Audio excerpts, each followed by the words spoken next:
Hare Krishna, welcome back to my next video on Vedic astrology.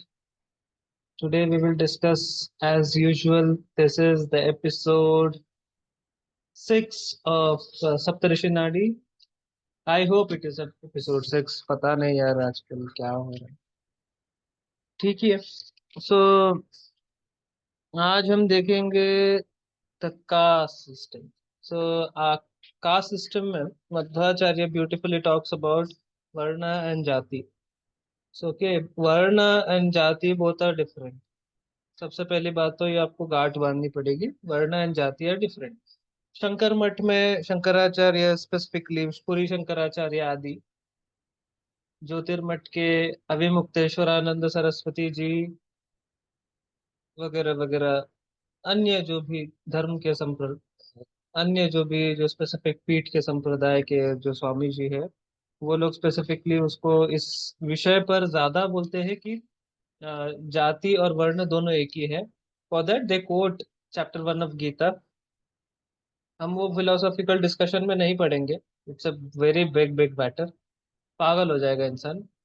However, I will recommend you to read Gita भाष्य of Madhvacharya, जहाँ पर उन्होंने specifically mention किया है स्वाभाविक वर्ण और जाति वाला जो स्पेसिफिक, जो क्या बोलते हैं उसे, जाति वाला जो जाति, ऑफ कोर्स. तो जाति एक अलग है और वर्ण अलग है. वर्ण मतलब कलर. सो कलर यानी इंटरनल, जो आपका जो साधना संबंधित जो वस्तु है उसके ऊपर होता है. It has no practical aspect with respect to the society. ठीक है.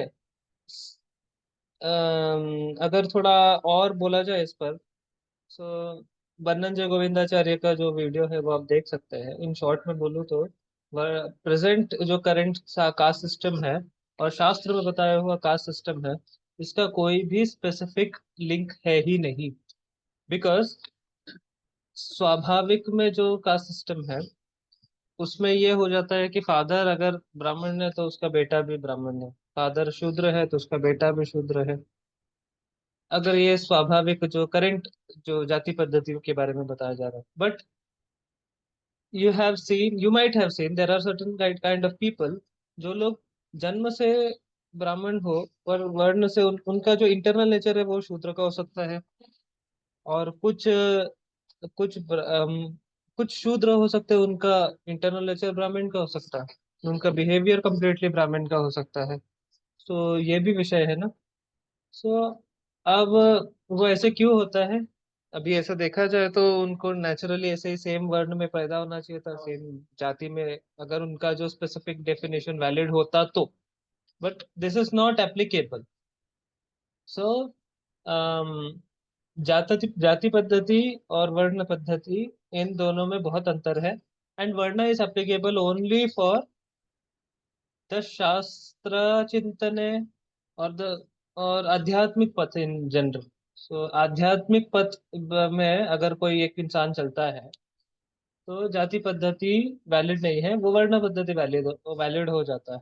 बिकॉज वर्ण पद्धति solely basis on the internal Sadhana of an individual. तो वो साधना करने के चार अंग: ब्राह्मण अंग, क्षत्रिय, वैश्य और शूद्र. ठीक है. तो इसके बेसिस पे साधना होता है. ब्राह्मण is of course highly intellectual person, उसका सब काम दिमाग का ही होता है. शूद्र is more of a service oriented, सेवा ज्यादा उसका जो टेंडेंसी होता है. सो गोविंदाचार्य जी बोलते हैं कि जाति पद्धति का और वर्ण पद्धति का कोई संबंध तो है नहीं, and at the same time it is exclusively limited for the सात्विकास, दैट इज साधकास alone. It has no social aspect at all. तो अगर हम ऐसे विषय से देखेंगे तो अगर आप जब भी साधना पद्धति में देखेंगे तो देहम रूपम च ज्ञानम च वर्णम चैव बलाबलम. तो लग्न से वर्ण भी पता चलता है. वर्ण ब्राह्मण, क्षत्रिय, वैश्य, शूद्र. ठीक है. एंड रूप लक्षण वर्णानाम क्लेश दोष सुखायुषम वय प्रमाण जाति नाम तनुस्थान निरीक्षित। अभी लग्न से जाति भी बताया जा रहा है। It's a very difficult topic, क्योंकि सिर्फ एक राशि चक्र से ये बताना इट्स हाईली कॉम्प्लिकेटेड, बिकॉज बहुत सारे फैक्टर्स आ जाते हैं यहाँ पर। मैं तो बोलूंगा कि स्पेसिफिकली लग्नाधिपति जिस भी राशि में जाता है वो राशि का वर्ण चेक करो, वो उस इंसान का वर्ण होगा। अभी ये वाले केस में लग्नेशा, that is Mars, goes to शुक्र की राशि, दैट इज वृषभ राशि में, एंड वृषभ राशि इज वैश्य इन डिस्पोजिशन। सो और उसके ऊपर शनि का दृष्टि। ठीक है, तो अब यहाँ पर दो कंफ्यूजन आ जाता है कि कौन सा वाला अप्लाई करे भाई। शनि भी देख रहा है, मंगल भी देख रहा है, मंगल का भी स्थिति है यहाँ पर। मंगल जिस राशि में बैठा रहेगा वो पर्टिकुलर राशि देखो, दैट्स इट। और इधर उधर भटकने की जरूरत नहीं। और इसका कंफर्मेशन के लिए आत्मकारक का जो सूर्य है, उसके साथ जो ग्रह है या उस जो वो जिस राशि में है उसका आप देख लो, तो आपको एक आइडिया, बेसिक आइडिया मिल जाएगा वहां पर। चंद्र से उसका इंटरनल मानसिक नेचर पता चलता है कि वो मानसिक वे रीति में कैसा सोचता है। और जाति के पर्सपेक्टिव से देखा जाए तो स्पेसिफिकली लग्न से देखा जा सकता है, and at the same time इससे भी देखा जा सकता है, सूर्य से। सो सन मून एंड लग्न becomes very important in this case. लग्नेश goes to the second house in the sign of Venus, that is लग्नेश, that is मेष लग्न का कुंडली। द्वितीय राशि में मंगल, तृतीय में शुक्र सूर्य और बुध, षष्ठ में राहु, अष्टम में शनि, केतु दश एकादश में चंद्र के साथ, द्वादश में गुरु। सो अब यहाँ पर ये केस में लग्नेश मंगल है, द्वितीय राशि में बैठा हुआ है, वैश्य राशि, शा- शूद्र तत्व दर्शाते हुए शनि का दृष्टि गिर रहा है। एंड तो यहाँ पर आपके पास दो ऑप्शंस आ गए। तो सबसे पहले तो अ, वैश्य तत्व आ गया, एंड देन एक शूद्र तत्व आ गया, और एक क्षत्रिय तत्व भी आ गया।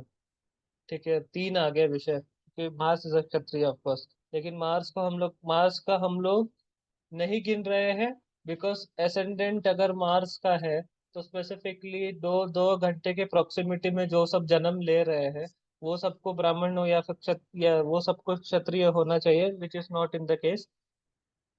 अब सो लग्नाधिपति को देखते हैं, लग्नाधिपति द्वितीय राशि में है और वैश्य राशि, तो वो वैलिड हो जाता है। तो हमारे पास मार्स इज रूल्ड आउट, क्षत्रियत्व इज रूल्ड आउट। तो सेकेंड एस्पेक्ट आ जाता है सैटर्न का, जो मार्स के ऊपर दृष्टि लगाए रखा है। और दूसरा तीसरा एस्पेक्ट आ गया द स्पेसिफिक राशि which Mars is holding is of वैश्य राशि। अब सूर्य का देखेंगे, सूर्य स्पेसिफिकली इन वैश्य राशि, conjunct with Buddha, again Vysya planet. सो ये भी आ जाता है वैश्य के लिए, वैश्य तत्व को दर्शा रहा है। अब मंगल चंद्र के ऊपर शनि का दृष्टि शुद्र तत्व को दर्शा रहा है। सो घूम फिर के हमारे पास वैश्य तत्व का प्रोमिनेंस ज्यादा हो जाता है। ये चार्ट में डिस्कशन ऐसा किया गया है कि मून एंड मर्क्यूरी को इन्होंने वैश्य घोषित किया है, शनि को शूद्र। फॉर अ काइंड इंफॉर्मेशन, कुछ कुछ ग्रंथ जैसे भुवन दीपिका चंद्र को ब्राह्मण बताती है। मे भी उसका रीजन पता नहीं, क्योंकि मैंने स्पेसिफिकली वीएस राव के जब बुक्स पढ़े थे, वीएस राव की बुक्स में तो सबको ब्राह्मण ही बताया हुआ है, ऑफ कोर्स बिकॉज वो सब ऋषि लोगों से ही जन्म लिए हैं, जितने भी नौ ग्रह हैं। सो वो बात आता ही नहीं है फिर शूद्र तत्व का, एक्सेट्रा एक्सेट्रा। ऐसा देखा जाए तो शनि शनि को क्षत्रिय तत्व आना चाहिए, बिकॉज इज सन ऑफ सूर्य। तो शनि तो क्षत्रिय है नहीं, शनि को शूद्र बताते हैं। सो यहाँ पर हमको घूम फिर के दर्शा रहे हैं कि कहीं ना कहीं जाति पद्धति और वर्ण पद्धति है डिफरेंट। सो ये पुराना में आइडिया मिल जाता है आपको दूसरा।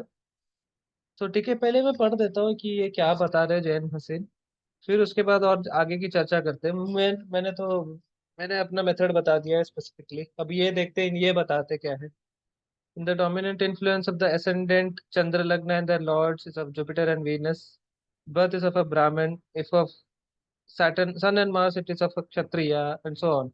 On the subject of the caste, let us take birth chart 7 of Aries ascendant. This belongs to a Vaishya.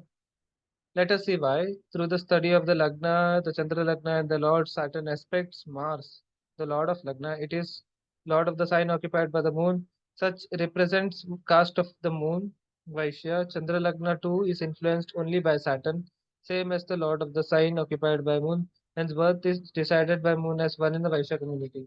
So वो ऐसा बता रहे हैं कि स्पेसिफिकली शनि जो है, मैं मुझे ये पच नहीं रहा यूजुअली ये जो मेथड यूज कर रहे हैं थ्रू आउट द बुक, जिसमें वो जो स्पेसिफिक जगह का अधिपति है उसके जो गुण है वो लॉर्ड ले लेता है। ये मैंने एक्चुअली देखा है कि राहु और केतु के केस में अप्लाई होते हुए, लेकिन अन्य ग्रह के केसेस में अप्लाई होते हुए मैंने बहुत कम देखा है। लेकिन बुक के हिसाब से तो इन्होंने लिख के रखा है, लेकिन अगर इन केस अगर मुझे आगे दिखता है तो मैं डेफिनेटली इसको इस पर एक वीडियो बनाऊंगा, ताकि आप लोगों को और थोड़ा ठीक से समझ में आ जाए ये एक्चुअली कैसे काम करता है। बिकॉज वी कांट हमें अपना भी दिमाग यूज करना चाहिए। कोई भी चीजें हम लोगों को बुक में पढ़ते हुए कि अगर भले ही कितना भी बड़ा राइटर हो, no disrespect to that particular writer, but हमें अपना इंटेलिजेंस यूज करके उसे आगे ले जाना चाहिए कि ये स्पेसिफिक वर्क करता है या नहीं। तो ही हैज सेड कि यहाँ पर चंद्र शनि के राशि में है, ठीक है। And Shani is imbibing the characteristics of moon. Shani is behaving like a moon now, that's why Shani is expecting the Mars, that's why moon का इन्फ्लुएंस आ जाता है मार्स के ऊपर, सॉर्ट ऑफ। अब अब्सर्ड लग रहा है लेकिन this is what he says.